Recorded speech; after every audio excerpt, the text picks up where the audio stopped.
B9 news కి స్వాగతం. తిరుపతిలో దేవాలయాల పక్కనే చికెన్ షాపులు నిర్వహించడం గనుక ఆంతర్యం ఏమిటి? తిరుపతి నడిబొడ్డులో ఆధ్యాత్మిక క్షేత్రమైన తిరుమల దేవస్థానానికి నిత్యం వేలాది సంఖ్యలో ఇదే దారిలో వెళుతూ వస్తుంటారు మరియు వాహనాలు వెళుతూ వస్తూ ఉంటాయి. కావమ్మ మారయ్య మహాగణపతి నవగ్రహ సాయిబాబా దేవస్థానం చాలా పురాతనమైంది. ఈ మధ్యలోనే గుడి కూడా చాలా పెద్దది కట్టారు. అయితే పక్కనే చికెన్ షాపులు నిర్వహించడం చాలా బాధాకరమైన విషయం. దీనిపై చర్యలు తీసుకోవాలని B9 న్యూస్ ప్రత్యేక కథనం. మహాగణపతి కావమ్మ మారయ్య సహిత నవగ్రహ శ్రీ సాయిబాబా వారి దేవస్థానం. ఇక్కడ మనం చాలా జాగ్రత్తగా పూజలు, చాలా పవిత్రంగా పూజలు చేసుకుంటాము.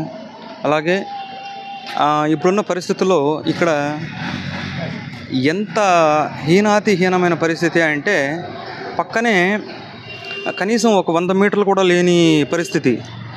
100 మీటర్లో కూడా ఈ చికెన్ షాపులు, మటన్ షాపులు అన్నీ ఇక్కడే ఉన్నాయి. అయితే ఈ చికెన్ షాపులు, మటన్ షాపులు కూడా ఎంత దూరంలో అంటే కనీసం ఒక 100 మీటర్లు కూడా లేని పరిస్థితి.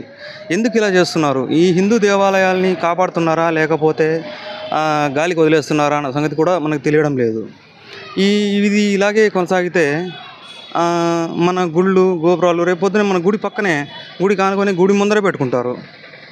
అప్పుడు ఏం చేయలేం కదా పరిస్థితి. హిందువులారా కొంచెం ఆలోచించండి. ఈ తిరుపతి ఇంత పవిత్రమైనటువంటి పుణ్యక్షేత్రంలో ఇలాంటి షాపులన్నీ పెట్టి మనల్ని ఎంత దిగజారుస్తున్నారు అనే విషయాన్ని కూడా మనం ఇక్కడ గమనించవచ్చు.